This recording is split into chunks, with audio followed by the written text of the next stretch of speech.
Nous venons d'apprendre avec vous la formation des participes passés. Maintenant, nous allons considérer une des questions les plus épineuses de la grammaire française. C'est l'accord des participes passés dans les temps composés. Quand il s'agit de l'accord des participes passés, il faut faire la distinction entre les verbes qui sont conjugués au temps composé avec l'auxiliaire avoir et ceux qui ont l'auxiliaire être. Commençons par les verbes qui exigent le verbe avoir comme auxiliaire. D'après la règle générale, on ne fait jamais d'accord du participe passé quand il est employé avec l'auxiliaire avoir. Par exemple, elle a chanté. Bien que le sujet soit féminin, le participe passé reste invariable, chanter, E accent aigu à la fin. Ils avaient chanté, au pluriel non plus, il n'y a pas d'accord, le participe passé reste le même. Mais il y a quelques exceptions à cette règle. Toutes ces exceptions sont liées à la place du complément d'objet direct par rapport au verbe. Premièrement, rappelons-nous ce que c'est qu'un complément direct du verbe. S'il n'y a pas de préposition entre le verbe et son complément, dans ce cas, ce nom est un complément direct. Il est placé directement après le verbe. On parle alors d'un verbe transitif direct. Par exemple, j'ai vu cette émission. Émission est un complément direct du verbe voir. Elle a cherché ses notes. Ses notes est aussi un complément direct. Il se trouve immédiatement après le verbe chercher. Généralement, en français, le complément d'objet direct suit le verbe auquel il se rapporte. C'est l'ordre des mots habituel. Dans ce cas, il n'y a pas d'accord, les participes vu et cherché restent invariables. Mais parfois, nous pouvons rencontrer un ordre des mots qui n'est pas habituel, bien qu'il soit tout à fait acceptable dans certains contextes. Il s'agit des cas où dans une phrase, nous avons d'abord un complément direct et seulement après le verbe. C'est un peu inhabituel de voir un complément d'objet direct devant le verbe auquel il se rapporte, n'est-ce pas? Mais en français, il y a des contextes où cet ordre est tout à fait normal. Par exemple, l'émission que j'ai vue. Comme nous l'avons constaté dans l'exemple précédent, l'émission est un complément direct du verbe voir. Mais dans cette phrase, il se place devant le verbe et dans ce cas, nous devons faire l'accord avec ce complément. Émission est un nom féminin, exige l'accord et nous ajoutons un E au participe passé vu. Considérons encore un exemple. Elle les a cherchés. Nous avons tiré cette phrase de l'exemple à côté. Elle a cherché ses notes. Et nous avons remplacé le COD par un pronom complément d'objet direct, les. Elle les a cherchés. Nous avons ainsi la place particulière du pronom direct. Les étant un complément direct du verbe, doit se placer devant le verbe. C'est la place habituelle de tous les pronoms en français.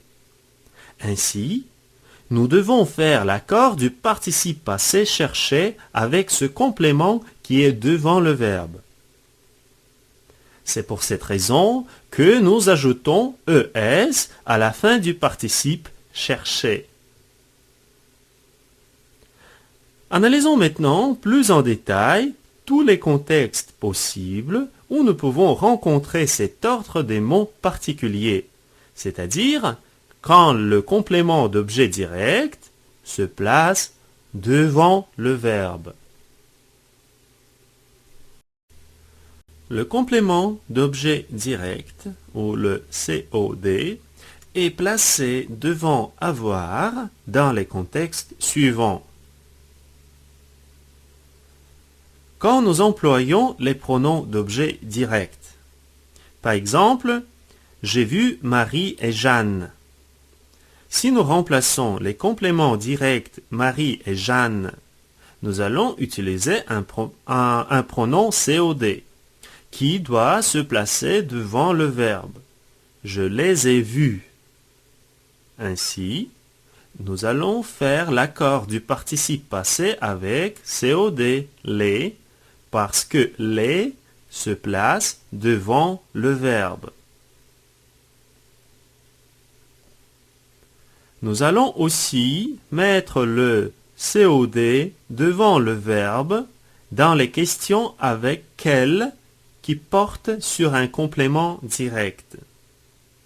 Par exemple, dans la question suivante, quelle robe as-tu acheté? Le nom robe est un complément direct du verbe acheter, car nous disons acheter quelque chose. Ainsi, en posant une question avec quel, nous mettons le COD devant le verbe. Donc, nous devons faire l'accord avec ce COD, une robe, et nous ajoutons un E au participe acheter. Le troisième contexte dans lequel le COD se place devant le verbe est la question avec combien de. Par exemple, combien de livres as-tu lu? Livre est un complément direct du verbe lire. Mais nous mettons ce complément devant le verbe parce que c'est une question avec combien. Et nous allons faire aussi l'accord lu, S à la fin. Finalement, le dernier contexte est une phrase relative avec que. Par exemple, dans la phrase « La maison que nous avons vendue », la maison est un COD, mais comme il s'agit ici de la phrase relative avec que, nous mettons ce COD devant le verbe. Et par conséquent, nous faisons l'accord du participe passé vendu avec le complément d'objet direct, la maison. Vendu avec un E à la fin. Retenez que dans ces quatre contextes, nous mettons le complément d'objet direct devant le verbe et nous devons faire l'accord du participe passé avec ce complément. Passons maintenant au deuxième grand groupe des participes passés, ceux qui se conjuguent au temps composé avec le verbe être. D'après la règle générale, nous faisons toujours l'accord entre le sujet et le participe passé du verbe qui est conjugué avec être. Par exemple, elle est tombée. Dans cette phrase, nous accordons le participe passé tomber avec le sujet elle, tomber, E à la fin. Mais il faut faire attention aux verbes pronominaux. Nous avons appris avec vous, dans le module précédent sur les verbes pronominaux, qu'il y a des contextes dans lesquels il n'y a pas d'accord avec le participe passé, bien que tous les verbes pronominaux soient conjugués avec l'auxiliaire être. Rappelons-nous les cas où il y a l'accord et ceux où il n'y en a pas. Premièrement, il faut se rappeler qu'il ne s'agit pas de tous les verbes pronominaux. Les particularités de l'accord sont attribuables aux verbes pronominaux réfléchis et réciproques, c'est-à-dire les verbes qui peuvent avoir les deux formes, une forme non pronominale et une forme pronominale. Par exemple, voir et se voir, ou bien parler et se parler. La règle d'accord du participe passé des verbes de cette catégorie est la même que celle du participe passé employé avec l'auxiliaire avoir, que nous venons d'analyser. C'est-à-dire, le participe passé s'accorde avec le complément direct si celui-ci est placé devant le verbe. Donc, le pronom réfléchi peut jouer le rôle d'un complément direct, comme dans la phrase « elles se sont vues », avec l'accord ES à la fin de vue. Ou bien d'un complément indirect, comme dans l'exemple « elles se sont téléphonées ». Téléphoner, E accent aigu à la fin, il n'y a pas d'accord. Comment déterminer si le pronom réfléchi est un complément direct ou indirect? Une façon simple de trouver le complément direct consiste à remplacer le verbe pronominal par le même verbe transitif conjugué avec l'auxiliaire avoir et voir ainsi si ce verbe exige un complément direct ou indirect. Considérons l'exemple suivant. Elles se sont vues. Remplaçons d'abord le verbe pronominal se voir par le verbe non pronominal voir et posons la question. Elles ont vu qui? La réponse sera elles ont vu elles-mêmes. Elles-mêmes représentées par ce. Le pronom se est le complément direct car on dit voir quelqu'un. Il est placé devant le verbe, ainsi il y a l'accord. Elles se sont vues, vues, ES à la fin. Encore un exemple. Elles se sont téléphonées. La question est, elles ont téléphoné à qui? La réponse, à elles-mêmes. Le pronom se est le complément indirect, car on dit téléphoner à quelqu'un. Donc, le participe passé reste invariable, on ne fait pas d'accord. Il est important de noter que si le verbe pronominal a un complément d'objet autre que le pronom réfléchi, le pronom réfléchi est alors indirect. Il n'y a pas d'accord. Par exemple, la phrase suivante. Elle s'est lavé le visage. Elle a lavé quoi? La réponse, le visage. Donc, le visage est le complément direct. Le pronom réfléchi, se, est le complément indirect. Et il n'y a pas d'accord. Elle s'est lavé le visage, lavé, E accent aigu à la fin. Encore un exemple. Nous sommes serrés la main. Nous posons la question. Nous avons serré quoi? Notre réponse, la main.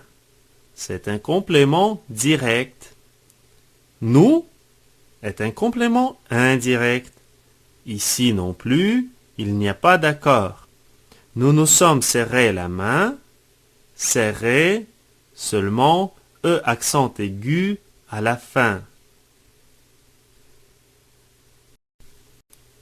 En ce qui concerne les verbes essentiellement pronominaux et les verbes pronominaux à sens passif, le participe passé de ces verbes s'accorde toujours avec le sujet du verbe. Par exemple, ils se sont trompés de route. Tromper, S à la fin. Elle s'est évanouie. Évanouie, E à la fin. Se tromper et s'évanouir, ce sont des verbes essentiellement pronominaux.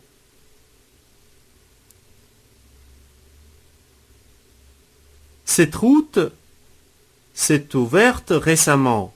Ouverte, E à la fin. Et dans ce cas, s'ouvrir est un verbe à sens passif. Donc, comme nous avons constaté, dans toutes ces phrases, on fait l'accord. Cependant, il existe quelques exceptions. Les participes passés des verbes suivants restent invariables. Se plaire et ses dérivés, et se rire. De plus, se faire et se laisser suivi d'un infinitif. Par exemple, elle s'était plu à faire de la peinture. Le participe passé plus reste invariable. Elles se sont laissées tomber en boule. Laisser, E accent aigu à la fin, il n'y a pas d'accord. En résumé, dans les temps composés, avec avoir, nous ne faisons pas d'accord de participe passé. Mais quand le complément d'objet direct se trouve devant le verbe, il y a un accord. Il y a seulement 4 contextes où cette situation est possible. Avec les pronoms COD, dans les questions avec quel, les questions avec combien de, et finalement dans des phrases relatives avec que. Pour ce qui est des participes conjugués avec l'auxiliaire être, d'habitude nous faisons l'accord avec le sujet, mais il faut faire attention aux verbes pronominaux. Nous ne faisons pas d'accord avec les verbes pronominaux réfléchis et réciproques quand le pronom réfléchi joue le rôle d'un complément indirect. Par exemple, elles se sont parlé. Pas d'accord. Parce qu'on dit parler à quelqu'un. Donc le pronom réfléchi se est indirect. Nous ne faisons pas d'accord des participes des verbes suivants, se plaire, se rire, aussi que des verbes se faire, se laisser, quand ils sont suivis d'un infinitif.